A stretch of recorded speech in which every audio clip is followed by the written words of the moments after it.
Normally we talk about hell, and I refer to hell almost always. Let me move this. This is bothering me. Almost always incorrectly. I am aware of this. There is the complicated nature of what ancient Christians and Jesus and all that allegedly meant whenever they were talking about hell and what happens after death. There's a distinct difference between the reality of what they thought back then and what Christians tend to believe today. Okay. So if I were to say most Christians, or many that we generally, I guess, experienced, your average Christian in the United States at least, they've got this vague pitchfork, eternity, hell, burning, devil, Satan, ha ha ha ha, for eternity kind of thinking. That's not really, I don't think, the way it goes, the way it was meant to go. But that's what they think by the billions, apparently. And so that's kind of usually that's why I talk about it that way. I know the difference. If you hear me say, oh, yeah, hell's eternal damnation, what's your Jesus creating hell for, and all that? Well, I know. I'm just working on what they believe, attacking on their belief system, showing that, hey, this is kind of ridiculous. And look here, because it would really be too hard to first break down and go, listen, first of all, hell is not that. Hell is this. Get them to believe and understand that, and then tell them how, you know, I mean, but so I generally speak sometimes of hell as a modern, I guess, scientist in this area or whatever, in a way that would seem technically inaccurate, but it's inaccurate on purpose because it's the audience I'm speaking to. The reason why I mention all this, and I'll go ahead and play this now. You guys remember Ryan, the wonderful Ryan Rion? Now, the reason, so at the first of the year, the show changed a little bit. And I started taking calls, and then calls turned into just me engaging more with the chat directly, and just pretty much changing from trying to be a funny morning show to specifically going after Christianity and trying to show how ridiculous it is. And in doing so, it got to where I just ended up doing all the talking, and poor Ryan just sat there for 2 hours, and so did Kelly. And Kelly would try to get a word in, and he would have to interrupt me, and right. So that's one of the reasons why I asked my co-host at the time. I told him, I'm like, well, essentially, I'm just going to go on my own. No disrespect to them. Just it's actually disrespectful, I think, to have them on the show and then not let them talk. Anyway, so Ryan is wonderful. Kelly is here in the chat. Kelly also is wonderful. That's cool that she's going to be on there with you. Now, so I got that, Kelly. I really don't know if Miss Ryan has watched the show or anything. I know she used to be on the show, but I don't know if she's watched it since. But I know lately I've often really kind of been beating on the hell drum a lot. And she posted a video not long back, let's see, 12 days ago. And in that video, she kind of breaks down what hell is and all this other stuff. I actually know these things. Most of the time, of course, I ignore them because, remember, it's the audience I'm talking to. I'm going after the general Christian, but I respect the scholarly side of it, the true side of things. So what I'm going to do here for just a moment is for funsies.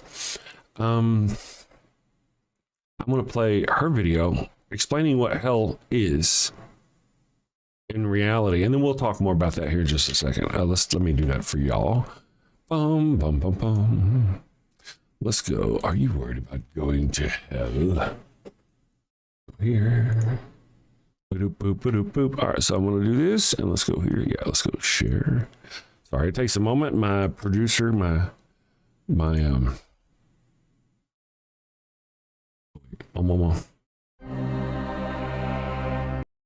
you go. Sorry. In a minute, it'll pop back. Here we go. Here we go with hers. Hopefully you can hear me. And here she's going to play this video about Ryan, and she's going to tell us about hell.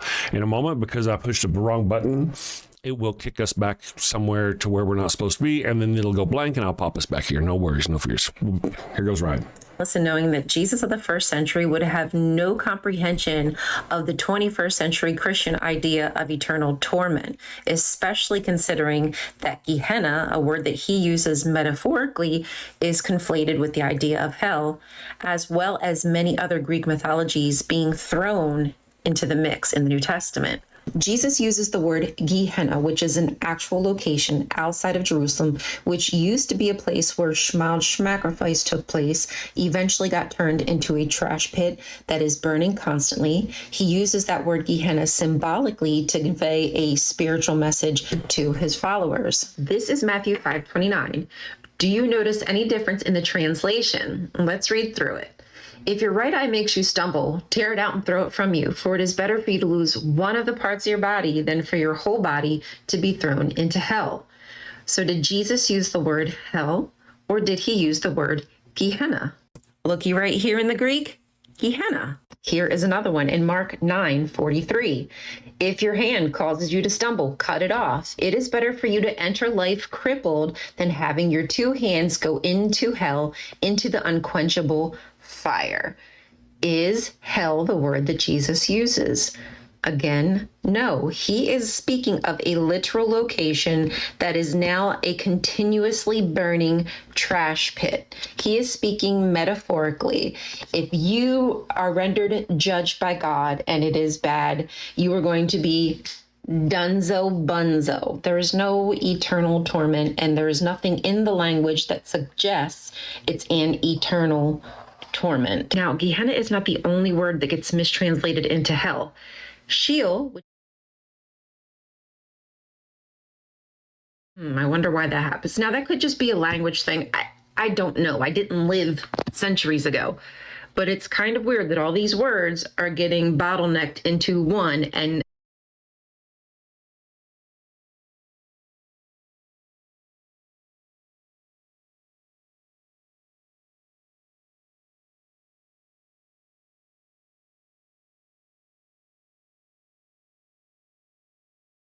take on this one specific meaning. Psalm 9:17. The wicked shall depart to Sheol, all the nations that forget God. But look here, some of the translations turn Sheol, which is a pit of darkness, of nothingness, of where you go when you die, and turned it into hell, which has a different connotation. And it happens time and time again with Gehenna and Sheol being conflated with one word, hell. And we haven't even gotten to Hades yet. If Hades sounds familiar. I want to pause there for a moment, and I want to visit with you guys for, let's go here and then remove. Okay, stop sharing.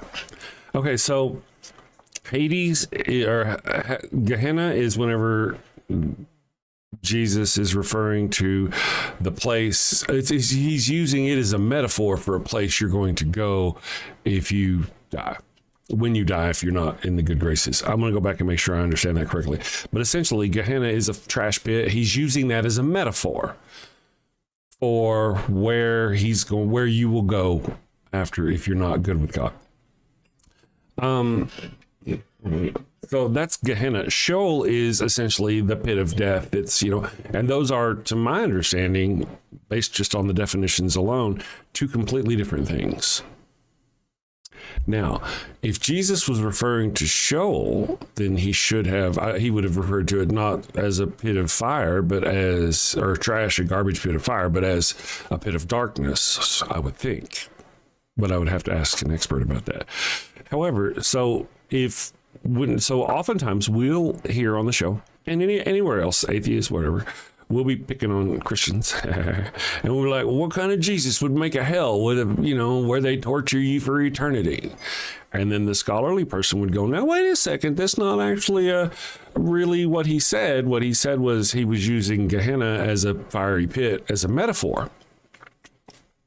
Okay? Now, however, a metaphor for what? What is it a metaphor for? He's using it as a metaphor for a fiery, burning, disgusting place you will be, maybe because you don't know, or the people listening to him don't know another word that if he used the word hell or whatever, they wouldn't convey a meaning to him that they understand. So he used the word Gehenna to try to use something they would understand, a fire pit, to give them an idea. So it's a metaphor, but is it a metaphor that actually does reflect what some Christians think of as an eternity in fire? I'm curious about that.